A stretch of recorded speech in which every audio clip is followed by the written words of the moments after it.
The concealer wasn't working today.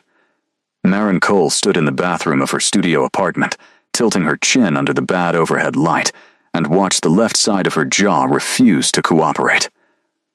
The scar tissue there caught light differently than regular skin. It was smoother, almost shiny, like something had been pressed flat and never fully healed the right way. Which, technically, was true. She dabbed another layer on with a little sponge, blending it in small circles the way the YouTube tutorial had shown her 4 years ago, back when she'd first needed to learn this skill nobody teaches you in school. Cover, blend, set with powder, check under 3 different light sources, because foundation that looks fine under bathroom light can look like a mask under fluorescence. Come on, she muttered at her own reflection.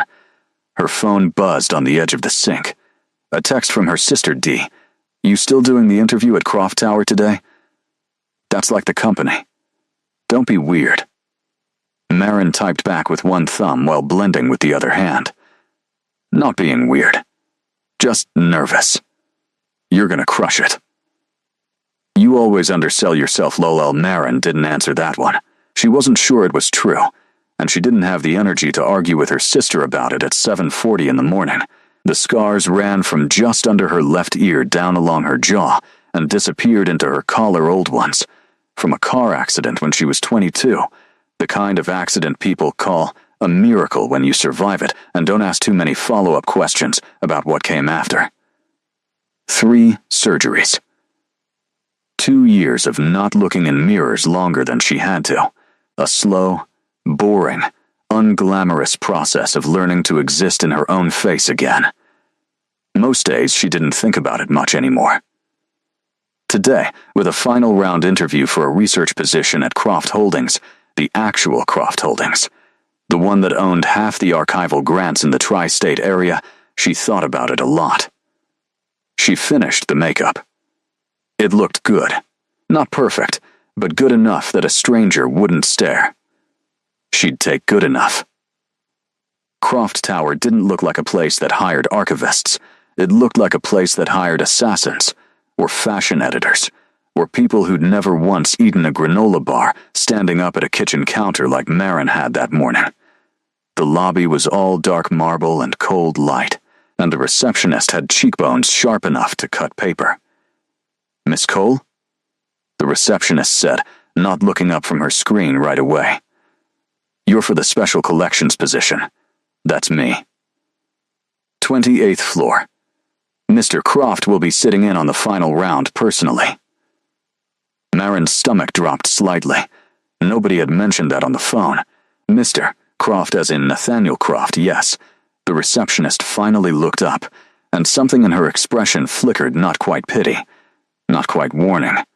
He doesn't usually do interviews. Don't be late. The elevator ride took either 4 seconds or 4 hours. Maren genuinely couldn't tell which. She checked her reflection in the brushed steel panel of the elevator door, tilted her jaw, decided it was fine, decided she was being paranoid, decided to stop looking at herself entirely. The 28th floor was quiet, in a way that felt intentional. No open office chatter, no ringing phones, just long hallways and closed doors, and at the end of one hallway, a conference room with glass walls, and a man already seated inside it. Alone, reading something on a tablet with the kind of stillness that made Maren's skin prickle before she even opened the door. He looked up when she knocked, and Maren had the strange immediate sensation, the kind you get maybe twice in your life, of being looked at by someone who was actually looking, not glancing, not scanning, but genuinely taking in every detail in the span of one breath. Miss Cole, he said. Sit. Not please sit. Just sit. Like a man who wasn't used to needing the word please and had never bothered picking it up. She sat. Nathaniel Croft, he said, though she already knew. His voice was low, even, the kind of voice that didn't need volume to fill a room. You have a background in early modern manuscript conservation. Your thesis was on ink degradation in 17th century correspondence. You read my thesis? I read everything relevant to a hire I'm sitting in on personally. He set the tablet down. It was good. Occasionally overcautious in your conclusions, but good. Marin blinked. Nobody had ever called her thesis overcautious. Mostly people called it very thorough, which was academic code for long and slightly boring. I stand by the caution, she said, before she could stop herself. Overclaiming in conservation science gets things destroyed. I'd rather be boring and right. Something shifted at the corner of his mouth. Not quite a smile. The suggestion of one. Held back on purpose. Good answer, he said. The interview went on like that for 20 minutes sharp, fast, no small talk. Questions that actually tested whether she knew what she was doing, instead of whether she could perform confidence in a blazer. Marin found herself relaxing into it, the specific kind of relaxation that comes from being asked real questions instead of being watched. And then, without any change in his tone at all, Nathaniel said, "How did you get the scarring on your jaw?" The room went very quiet. Marin's hand moved just slightly, just a reflex toward her jaw, before she caught herself and put it back in her lap. "That's not a question you're allowed to ask in an interview," she said. Her voice came out steadier than she expected. "You're right. I withdraw it." He didn't look apologetic. Exactly, he looked like a man noting a fact for later. "I ask because I could see it before you sat down, and I find it interesting that you spent, I'd guess, 40 minutes covering it this morning, and it's still visible to me, not the scar itself. The effort. That's a strange thing to say to someone in a job interview." "I say a lot of strange things," Nathaniel said. "It rarely bothers me." Marin stared at him. There was something in the way he'd said it not cruel, not curious in the invasive way people got sometimes, the way that made her want to disappear into the floor. It was more like he'd noticed a fact about a manuscript, an observation, filed and moved past. "Car accident," she said finally, because staying silent felt worse than answering. 5 years ago. It's not I don't need it acknowledged. I'm good at my job regardless of what my face looks like. I never suggested otherwise. Nathaniel picked the tablet back up, and for a second, Marin thought the moment had simply closed, filed away like everything else about her apparently was in his mind. Then he added, almost offhand, "For what it's worth, the concealer is excellent work. I mean that as a compliment to your skill, not a comment on the need for it." Marin didn't know what to do with that sentence. It sat strangely in her chest, not quite an insult, not quite kind, occupying some third category she didn't have a name for. "Thank you," she said carefully. "I think." "You're overqualified for the position as posted," Nathaniel said, moving on with no transition at all, like the previous 30 seconds hadn't happened. "I'm restructuring the offer. You'll report directly to Special Collections leadership, not the General Archive pool." The salary listed was insulting. "I've already told HR to correct it." Wait, what? "You heard me. You can't just restructure a job offer because you decided to mid-interview." "I can," Nathaniel said. "It's my company." Marin laughed before she could stop herself, a short, surprised sound, nothing polished about it. "Okay, sure, fine, that's okay. You're allowed to say thank you. I'm allowed to be suspicious of a billionaire who redesigns a job offer because I said one correct thing about ink degradation." Marin shot back and immediately wondered if she'd just torpedoed the whole thing. Nathaniel looked at her for a long moment. Something about his stillness was different from other people's stillness, like he wasn't holding himself still. Like stillness was simply his default state and movement was the thing that required effort. "I like that you said that," he said finally. "Most people don't push back on me. Most people probably need the job more than they need to win an argument. And you don't?" "I need the job," Marin admitted. "I just also don't like being handled. Even nicely."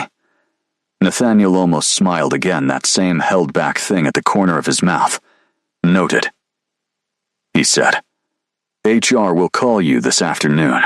She got home that evening still turning the interview over in her head, replaying the 10 seconds where he'd asked about her jaw, and she'd wanted to sink through the floor, and the strange 30 seconds after where he'd said something that wasn't quite comfort, but wasn't cruelty either. She wiped the makeup off that night, really wiped it off. All the way. Standing in front of the bathroom mirror under the bad light, looking at the smooth shine of the scar tissue along her jaw, the way she rarely let herself look anymore. The effort, he'd said. I could see the effort. Nobody had ever put it that way before. Most people either pretended not to notice at all, which felt like being erased, or noticed too obviously, which felt like being catalogued as damaged. He'd done neither. He'd noticed the work of hiding it, which was somehow a stranger, more specific kind of seeing than either of the other two. She didn't get the HR call that afternoon. She got a call from an unknown number at 9:40 that night, and when she picked up, it was him. Miss Cole. Mr. Croft. It's late. I don't sleep much, Nathaniel said, like that explained everything, which she'd learned later for him. It kind of did. I wanted to tell you the offer myself, instead of letting HR flatten it into a form letter. You start Monday, if you accept. You could have emailed that. I could have, he agreed. There was a pause on the line, the kind of pause that felt considered rather than accidental. I don't often meet people who correct me in the first 20 minutes of knowing me. I wanted to hear if you'd take the job anyway. Marin sat down on the edge of her bed, phone pressed to her ear, scar tissue bare under her own bathroom light 3 feet away, and felt something she hadn't expected to feel after a day like this one. Curious, not about the job. About him. I'll take the job, she said, but I'm still suspicious of you.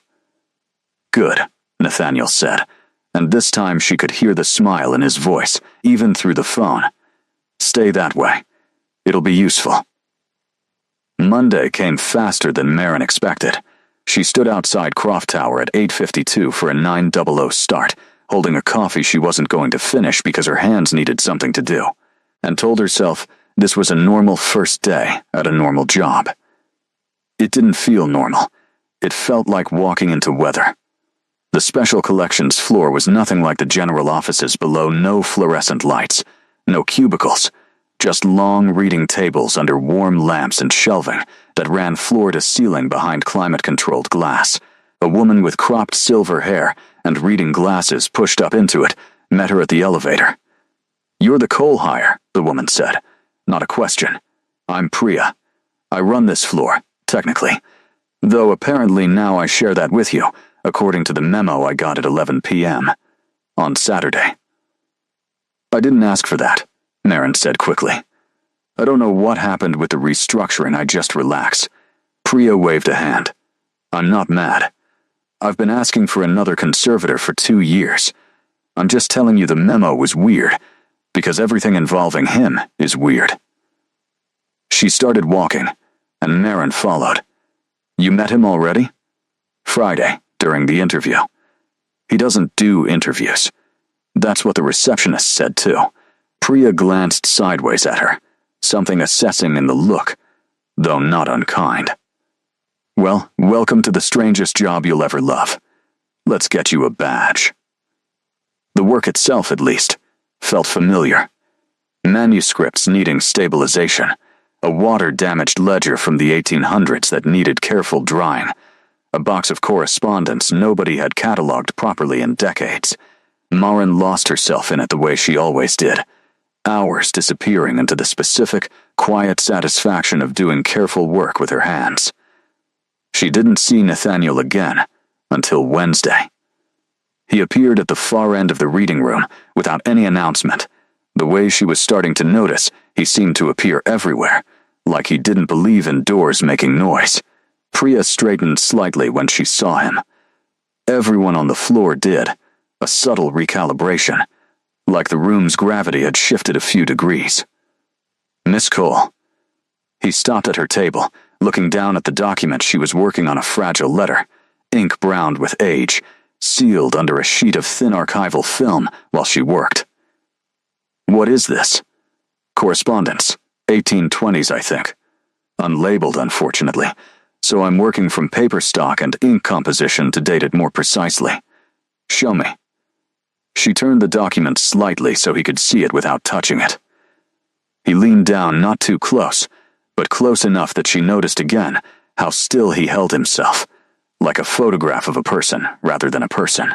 His eyes moved over the faded handwriting with the same total focus he'd given her thesis. "This is a love letter," he said after a moment. "I know. I haven't gotten to the sentimental part of my job yet. I've been dating the paper. The handwriting changes here." He pointed, not touching the glass, just gesturing above it. Steadier at the start. Shakier by the third paragraph. Whoever wrote this was working themselves up to something, and it cost them something to finish it. Marin looked at the letter again, at the place he'd pointed to, and felt a small, unexpected jolt of surprise. He was right. She'd noted the shift in her preliminary assessment, inconsistent hand pressure, possible emotional state, but she hadn't expected him to see it in 10 seconds standing over her shoulder. "You're better at this than I expected," she admitted. "I've read a great number of letters like this one," Nathaniel said. Something in his tone went quieter, further away, like he was looking at something behind the document instead of the document itself. Over a long time. How long? He looked at her then, and there was a beat small, but real, where something calculating passed behind his eyes, like he was deciding how much truth a sentence could hold before it became a problem. "Longer than you'd guess," he said finally, and moved on before she could ask anything else. It became a pattern over the following weeks, though Marin didn't clock it as a pattern until it was already well underway. He'd appear at odd hours never during normal business hours, when other executives might reasonably wander a floor, but late afternoon, early evening. Once at nearly 9 at night when she'd stayed late finishing a restoration, and looked up to find him already 3 feet away, having apparently made no sound at all in his approach. "You should go home," he said that night. "I'm almost done." "You've been almost done for 40 minutes. I've been watching." Marin's hand stilled over the document. "That's a little unsettling, Mr. Croft, Nathaniel," he said. "You work for me directly now. Mr. Croft is what people call me when they're afraid of me. Aren't I supposed to be afraid of you? You're apparently the type of employer who redesigns job offers on a whim and appears silently behind employees at 9 p.m. "You're not afraid of me," Nathaniel said. It wasn't a question. "You haven't been since the interview." She thought about denying it, and found she couldn't. Quite, there was something about him that should have frightened her, the total stillness. The way conversations with him felt like standing near something with far more mass than its size suggested, and yet it hadn't. Not really. Not since that first day when he'd said the effort instead of the scar, and something in her had recalibrated what kind of person she thought he was. "I'm cautious of you," she said instead. "That's different. Cautious is smarter," Nathaniel said. "Fear makes people stupid. I prefer caution." He nodded toward the document. "Finish tomorrow. It'll survive the night. Bold of you to give conservation advice. I've kept things intact for a very long time, Miss Cole." A pause. "Marin," he corrected himself, testing the name like it required deliberate permission. "May I call you Marin?" The question caught her off guard, not the question itself, but the fact that he'd asked it at all. This man who'd walked into her interview and started restructuring job offers without consulting anyone. "You may," she said. "Marin," he repeated, and something about the way he said it made her stomach do something she didn't have a polite word for. The scars stopped being a thing she thought about hiding around him somewhere in week 3, though she couldn't point to the exact moment it happened. It wasn't dramatic. He never brought it up again after that first day. He simply never reacted to it, not with the too careful blankness of people trying not to stare, not with the flinch some stranger still gave her on bad days, not with anything at all. He looked at her face the same way every time, which was, like it was simply her face, unremarkable in the sense that mattered. The scars just one more true fact about a person he was paying close attention to. It made her stop reapplying concealer by Thursday of the 3rd week. She noticed the choice only after she'd already made it, standing in her bathroom that morning, hand hovering over the little sponge, deciding not to bother. Dee noticed over video call that weekend. You're not wearing You're the Thing. The cover stuff. I forgot. Maren lied. You never forget. You've worn it every day for 5 years. I've just been busy. Dee gave her a long look through the screen. The specific look she'd been giving Maren since they were teenagers. The one that saw through excuses like they were tissue paper. This have anything to do with the vampire CEO you keep almost not mentioning? He's not a vampire, Dee. That's ridiculous. You've said that exact sentence 3 times now, and I never once said vampire before you did. Maren opened her mouth, closed it again, and felt heat crawl up her neck. It's not nothing's happening. He's my employer. Uh-huh, Dee said, entirely unconvinced, and Maren was privately, uncomfortably aware that her sister had a point she wasn't ready to examine yet.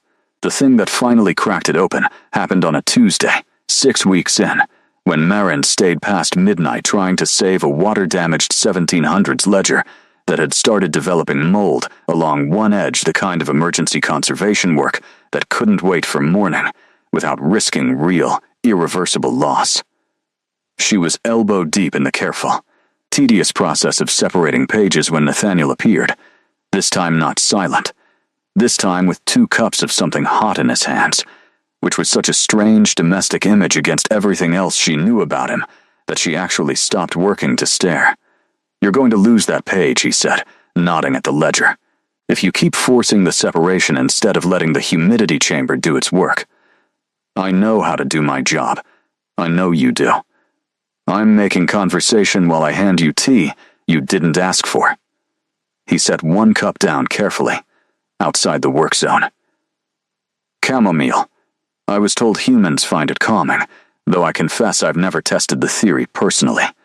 You don't sleep, so I guess you wouldn't need to. I don't sleep, he agreed. Not the way you mean it, at least.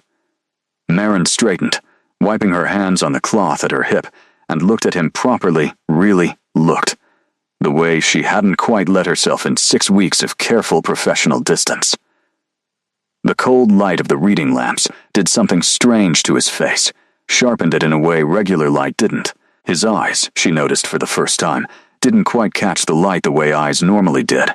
They seemed to hold it instead, like something reflective set just slightly wrong. Nathaniel, she said slowly, what are you? The question hung there. He didn't answer immediately, and the not answering was, itself, an answer of a kind. That's a very direct question, he said finally. You ask me direct questions all the time, about my face, about my work, about whether I'm afraid of you. Seems fair I get one back eventually. Something shifted in him, not fear, not defensiveness, something closer to a decision being made behind a very old, very careful set of eyes. Sit down, Maren, he said quietly. I think it's time I told you the truth. She sat, not because he'd told her she was getting better at ignoring that particular tone of his, the one that expected obedience without asking for it directly, but because something in his voice had changed, gone lower and older, and some part of her animal brain understood that whatever came next mattered. I'm going to tell you something, Nathaniel said, and you're going to want to believe I'm joking, or unwell, or testing you somehow. I'm not. I need you to just listen before you decide what you think. Okay. I was born in 1687. He said it flatly, like a fact from a report, not a confession. In a village outside what's now Ljubljana. I was turned in 1709, at the age of 22, by a woman who is long dead now, and whose name doesn't matter for this conversation. I have been alive, in the sense that matters, for 339 years. Maren didn't laugh. She'd expected, somewhere in the back of her mind, that if this moment ever came, and some quiet, unacknowledged part of her had wondered about it, about the coldness of his skin the one time their hands had brushed, about the way he never ate in front of her, about the strange gravitational stillness of him, she'd laugh, or panic, or feel some clean, obvious emotion. Instead, she felt oddly calm, the way you feel calm in the eye of something, right before you register how big the storm actually is. Vampire, she said. Not a question either. Vampire, he confirmed. I run the East Coast covens, such as they are. Croft Holdings is real. The money is real. All of it is exactly as real as it appears, and also none of it is the actual center of my life, which is older and stranger than a company built 40 years ago. You drink blood. When necessary. Not from unwilling sources, and not a small, tired exhale. Not from you, if that's the question underneath the question. Marin's face went hot. I wasn't asking that. You were thinking it. It's fine. It's a reasonable thing to think. He was watching her carefully, gauging something, the way he gauged the ink degradation on old letters patient. Precise. Waiting for the pattern to become clear. I hired you because you were the best conservator I'd interviewed in a decade. I kept finding reasons to see you because he stopped. Because? Because I wanted to, Nathaniel said simply. Which is not a sentence I've had much use for in 3 centuries. Wanting things, the way mortals want things casually, without calculation. Without a political cost attached, I stopped being able to do that a long time ago. Until you started correcting my grammar on Christie's auction paperwork and telling me my preservation methods were, I believe your exact phrase was, a crime against basic chemistry. Despite everything, Marin felt a small, unwilling smile pull at her mouth. That was accurate. It was. He agreed. I liked that you said it anyway. They sat there for a moment in the quiet of the reading room, the water-damaged ledger still spread between them, forgotten for now, the tea going cold in its 2 cups. Why now? Marin asked finally.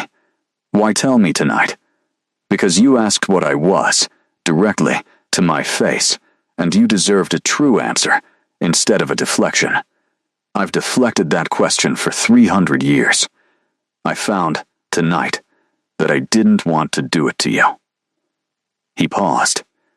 And because there are people vampires who already know you exist, who've noticed how much time I spend on this floor, and I would rather you understand the danger before it arrives than be caught by it blind. Marin's stomach tightened. Danger. There's a woman, Nathaniel said, and something in his jaw went tight in a way she hadn't seen before. Named Victoria. She and I have history old, unpleasant history, and she does not like it when I show interest in anyone she can't control or intimidate. She'll have heard about you by now. People talk. What does that mean for me? Practically, it means I need you to trust me when I tell you certain precautions aren't paranoia, Nathaniel said. And it means if you want to walk away from this from me, from any of it I would understand completely, and I would make sure you were protected regardless. I'm not going to trap you in something you didn't choose with full information. Marin studied him, the stillness of him, the strange old weight behind his eyes, the way he'd just handed her an exit door in the same breath as a warning, instead of using the danger to make her feel like she needed him more. I'm not walking away, she said. You should think about it before you say that. I have scars on my face from a car accident I don't remember most of, Marin said. I spent 2 years barely leaving my apartment because I couldn't handle people looking at me like I was something broken. You're the first person who ever looked at me and saw a person doing careful, difficult work instead of a tragedy to feel sorry for. I'm not walking away from that because you also happen to be 300 years old and occasionally drink blood. Nathaniel looked at her for a long moment, something unguarded moving across his face that she hadn't seen there before, not the careful control, not the amused restraint. Something raw underneath both of those things. You are, he said slowly, an extraordinarily strange woman. You're an extraordinarily strange vampire. I think we're even. He walked her home that night, insisted on it. Actually, in a tone that didn't leave much room for argument, though Marin noted with some satisfaction that she argued anyway, on principle, before letting him win. The city at midnight felt different beside him. Quieter, the ordinary noises of traffic and distant sirens somehow muted by his presence, like even the world adjusted itself around him without being asked. "Can I ask something?" Marin said as they walked. "You've been asking things all night. I don't see why you'd stop now." "The letter. The one you read over my shoulder. The love letter from the 1820s. You said you'd read a great number of letters like it, over a long time. Was that?" She hesitated. "Was that about someone specific?" Nathaniel was quiet for a moment, long enough that Marin thought maybe she'd overstepped, found the one door he wasn't ready to open even after everything else he'd already told her. "There was someone," he said finally. "A long time ago. Before Victoria even, it ended badly.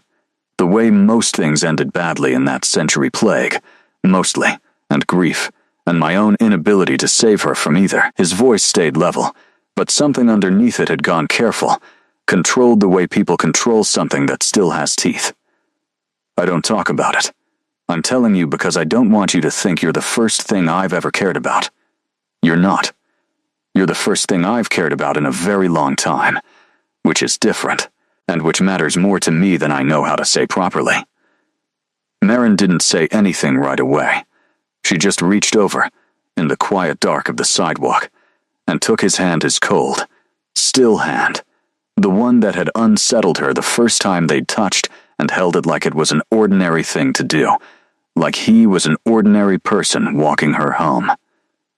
"Thank you for telling me," she said. Nathaniel looked down at their joined hands like he wasn't entirely sure what to do with the sensation, like 3 centuries hadn't prepared him for something this small and this specific.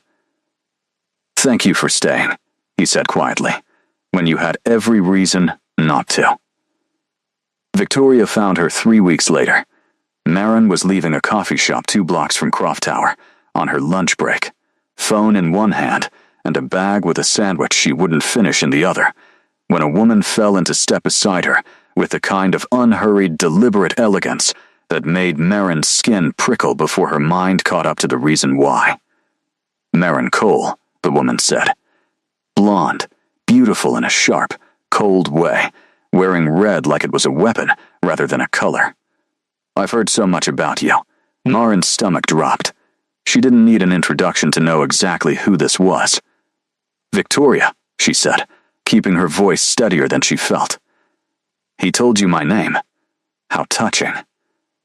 Victoria's smile didn't reach her eyes, which Marin noticed with a cold, distant part of her brain flashed faintly amber in the daylight, just for a second, just enough to confirm everything. "Walk with me. I only need a moment. I don't think I want to. I don't think you have much choice, darling, unless you'd like this conversation to happen somewhere less public." Victoria's tone stayed pleasant, conversational, which was somehow worse than if she'd been openly threatening. "I'm not going to hurt you here. Too many cameras, too many witnesses, and Nathaniel would be tediously upset with me. I just want to look at you properly, see what he's chosen this time." Marin kept walking, refusing to slow down, refusing to let the fear show on her face the way she'd spent 5 years, refusing to let her scars define her expression. "This time? Oh, he hasn't told you about the others?" Victoria's eyebrow arched, delighted. There have been a few, over the centuries. Human women he grows fond of. It never lasts. Either they find out what he is and run screaming, which is the merciful outcome, or they don't run. And then time simply she made a small, elegant gesture with one hand, takes them anyway, the way it takes every mortal thing eventually. He watches them age and die while he stays exactly as he is. It's rather sad, honestly, if you think about it too long. I try not to. The words landed exactly where Victoria had aimed them. Marin felt the cold logic of it settle into her chest like a stone. She hadn't thought about it. Not really. Not in those terms. Not about what forever, with someone who didn't age, looked like from the wrong end of the hourglass. "Why are you telling me this?" Marin asked. "Because I like Nathaniel," Victoria said. And for a moment something almost genuine flickered across her expression, old and complicated, and not entirely unkind. Difficult as that may be to believe. I've known him for 200 years. I watch him do this to himself, over and over, fall for some mortal woman with fire in her that reminds him what it used to feel like to be alive, and then watch him lose her, and grieve for a decade, and close himself off a little more each time. I'm tired of watching it. I'd rather you leave now, cleanly, before it becomes the kind of ending that actually damages him. That's not your decision to make. No. Victoria agreed. It's yours. I'm simply making sure you have the information to make it properly, since he clearly hasn't. She stopped walking, and Maren stopped with her, some instinct keeping her rooted even though every other instinct told her to run. Ask him how many times, Maren. Ask him how many funerals he's attended for women who loved him. See if the number changes how you feel about staying. Victoria turned and walked away without waiting for a response, disappearing into the lunchtime crowd with the Eerie. Silent grace Maren remembered from Nathaniel. She supposed it was a vampire thing, that particular quality of movement, like the normal rules of displacing air and space, didn't apply the same way. Maren stood on the sidewalk for a long moment, sandwich forgotten in her hand, feeling the cold, precise damage of what Victoria had just done to her settle into every part of her chest. She didn't go back to work that afternoon. She texted Priya something vague about a headache and went home instead, sat on the edge of her bed in her too-quiet apartment, and stared at the wall for longer than she could account for afterward. How many times? She thought about the letter Nathaniel had read over her shoulder, the shaking handwriting, the letter he'd said cost someone something to finish. She thought about the way he'd said there was someone, a long time ago, and the careful, controlled way his voice had gone when he said it, like a man handling something with teeth. She thought about 339 years, and how many decades fit into a number that large, and how many women might fit into that many decades. Nathaniel found her there at 8 that evening. She hadn't texted him, hadn't told him anything was wrong, but apparently he'd noticed her absence from the floor and decided that was reason enough to come looking. "You weren't at work," he said, standing in her open doorway, something careful and searching in his expression. "Priya said you left with a headache. You don't get headaches, Maren. I've watched you work through actual physical injuries without complaint." "Victoria found me today," Maren said. Nathaniel went very still, a different kind of stillness than his usual stillness, something colder and more alarmed underneath the careful control. "Where? Are you hurt?" "I'm not hurt. She just talked to me." Maren pulled her knees up to her chest, sitting on the edge of the bed, feeling suddenly very young and very tired. "She told me about the others, the women before me. She said you watch them age and die, over and over, and grieve and close off a little more each time." Something in Nathaniel's face went carefully, deliberately blank, the specific blankness of a man protecting a wound by refusing to acknowledge it. "That's true," he said quietly. "I won't lie to you about it. There have been others. It has ended badly, every time, one way or another." "How many? Does the number matter?" "Yes," Maren said, and her voice cracked slightly on the word, surprising her. "It matters, because I need to know if I'm the next entry in a very long list of women you loved and then buried. Nathaniel, I need to know if that's what I'm signing up for." Nathaniel crossed the room slowly and sat down on the edge of the bed, careful to leave space between them, like he understood correctly, that closing that space right now wasn't something he'd earned yet. "4, he said finally, "in 330 years. 4 women I loved enough that losing them changed something permanent in me. The first was in 1715, the most recent was in 1962. He looked at his own hands, not at her. I buried all 4 of them. I have stood at 4 gravesides and watched dirt cover 4 faces I loved, and each time I told myself I wouldn't do it again, and each time. Decades or centuries later, I did it again anyway, because apparently 300 years isn't long enough to learn better than to want things." Maren felt something in her chest crack open, Not with fear this time, but with something sadder and more complicated grief, she realized, for a loss that wasn't even hers, for a man who'd buried 4 lifetimes of love and kept doing it anyway. Victoria wants you to leave, Nathaniel said. I assume that's the point of the conversation she engineered. She said it would be kinder, to end it before it becomes the kind of ending that damages you. She's not entirely wrong, Nathaniel admitted, and the honesty of it hurt worse than if he'd argued. It will end, Marin. Eventually, one way or another. Time will take you from me, the way it's taken everyone else I've loved, and I will grieve you the way I've grieved 4 other women, and it will very possibly be the thing that finally breaks something in me that hasn't broken yet, after 3 centuries of practice at not breaking. Then why are you here? Marin asked. Why did you let this happen at all, if you knew how it ends? Nathaniel looked at her then, really looked. The way he had that first day in the interview, total and complete attention. Nothing held back. Because the alternative is 300 more years of not letting it happen, he said quietly. Of staying safe, and untouched, and permanently, comfortably, empty. I did that for 40 years before I met you, Marin. 40 years of nothing, because nothing was safer than this. And I would rather have whatever time I get with you 10 years, 40 years, however long you're given, than another century of nothing at all. He reached out, slowly, giving her every opportunity to pull away, and brushed his knuckles gently along the scarred side of her jaw, the same place he'd looked at that first day, instead of looking away from. You get to decide if that's a fair trade for you. I won't ask you to make that decision quickly, or make it for you. But I needed you to hear it, honestly. From me, not from Victoria's version of it. Marin sat with that for a long moment, feeling the cool weight of his hand against her jaw, feeling the specific, careful honesty of everything he'd just told her settle into the decision she was about to make. I need some time to think, she said finally. Take it, Nathaniel said. I'm not going anywhere. I have, unfortunately, an excess of time. She took 4 days.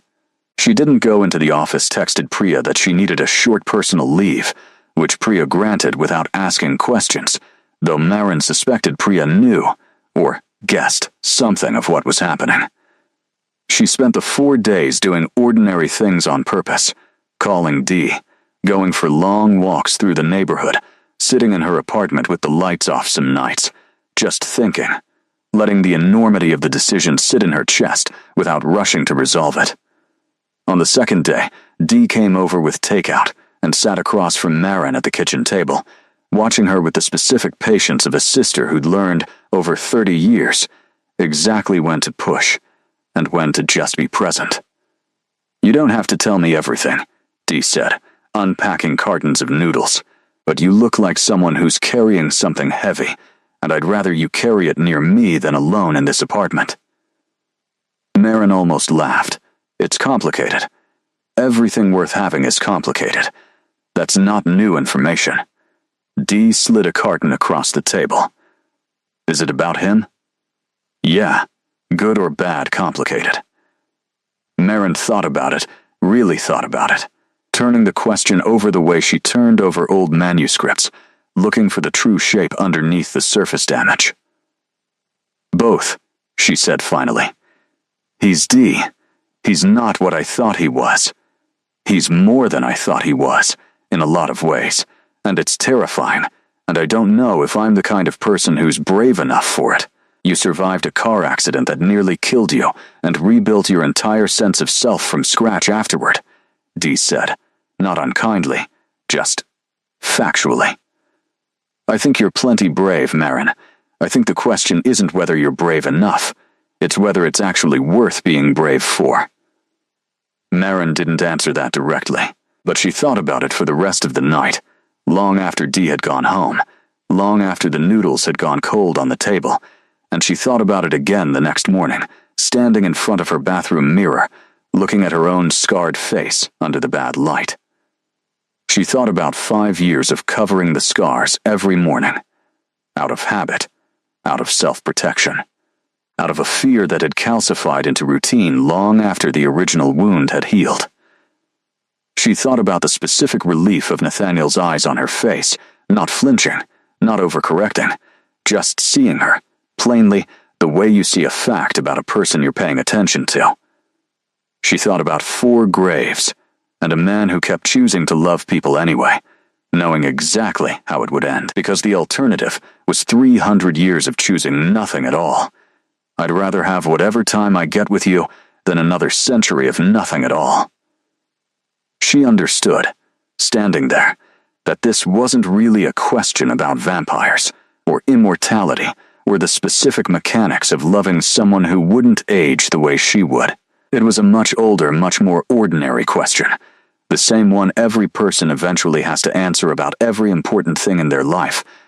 Was the risk of loss worth the certainty of having loved something real, while she had it? She already knew her answer. She'd known it, she suspected, since the night he told her the truth and she'd taken his cold hand anyway, on a dark sidewalk, like it was the most natural thing in the world. She went back to Croft Tower on the 5th day. Not to work, she still had 2 days of leave left, but straight up to the 28th floor, past a startled Priya, down the long, quiet hallway, to the office at the end where she knew, with some instinct she couldn't fully explain, that she'd find him. Nathaniel was standing at the window when she came in, the city spread out below him in the gray afternoon light, and he turned when he heard the door, something careful and braced in his expression, like a man expecting bad news and trying to prepare for it with dignity. "Marin, I thought about it," she said, not bothering with a preamble, because she'd spent 4 days circling the question and she was done circling it. All of it. The 4 graves, and the century of nothing, and Victoria's whole speech about mercy, and what it would mean to love someone who isn't going to age the way I do. And I don't want to spend the next however many years of my life covering scars nobody's asking me to cover, Marin said, or protecting myself from a loss that hasn't happened yet by refusing to have the thing in the first place. I spent 5 years doing that already, after the accident, protecting myself so hard from being hurt again that I barely let myself be anything at all. I'm not doing that again. Not for you, not for the fear of losing you eventually. Not for anything. Something in Nathaniel's face shifted, not relief, exactly. Something bigger and more careful than relief, like a man watching a door open that he genuinely believed might stay closed. "You understand what you're choosing," he said quietly. It wasn't quite a question. "I understand I'm choosing you," Marin said. "For however long that ends up being, I'd rather have real time with you than safe distance from you. Dee said something to me the other night, that the question isn't whether I'm brave enough, it's whether it's worth being brave for. I think it is. I think you're worth it." Nathaniel crossed the room to her, not with the eerie, silent speed she'd seen him use once against Victoria in a memory he'd described to her, but slowly, deliberately, like a man giving himself time to feel every step of an important moment instead of rushing through it. "I have buried 4 women I loved," he said, stopping in front of her, close enough that she could feel the particular coolness that radiated from him, familiar now instead of alarming. "I have 300 years of practice at surviving loss, and none of it has ever made the next loss easier. I want you to understand that going in. I'm not offering you an easy thing. I don't want an easy thing," Marin said. "I want a real one." "Then you have it," Nathaniel said, and reached up to brush his thumb along her jaw, along the scars she wasn't covering anymore, along the place where he'd first looked at her and seen a person instead of a wound, for however long we're given. All of it. Real, nothing held back. He kissed her then, carefully at first, like a man relearning something he'd almost forgotten how to do, and then less carefully, like 300 years of restraint, finally finding a reason not to hold quite so tightly. Marin kissed him back, standing in a corner office, 28 floors above a city that had no idea what was happening in it, and felt for the first time in 5 years, entirely and completely present in her own skin. 3 months later, Victoria found Marin again, this time at a Croft Holdings gala, uninvited but attending anyway, the way she apparently always managed to attend things she wasn't invited to. She looked Marin up and down with the same cold assessment as their first meeting, taking in the emerald dress, the confidence, the scars worn plainly along Marin's jaw without a trace of concealer. "You're still here," Victoria observed. "I'm still here," Marin agreed. "I gave you an easy exit." "I know," Marin said. "I didn't want it." Victoria studied her for a long moment, something almost not quite respect, but adjacent to it, moving behind her cold eyes. "You know how it ends." "I know how everything ends eventually," Marin said. "I'd rather spend whatever time I have loving something real than spend it protecting myself from a loss that hasn't happened yet. Life's too short for the alternative." Even his. Across the room, Nathaniel caught her eye, some instinct alerting him. The way it always seemed to exactly where she was in any crowded space, and the look on his face, warm and unguarded in a way 300 years apparently hadn't managed to fully suppress, made something in Marin's chest go soft and certain all at once. Victoria followed her gaze, saw the expression on Nathaniel's face, and for once said nothing at all. She simply nodded once, something like acknowledgement, and disappeared back into the crowd. Marin crossed the room toward him, scars uncovered, chin up, exactly the way she'd looked the first time he'd seen her, except now she understood, finally, what he'd been seeing all along. Not a wound, just her.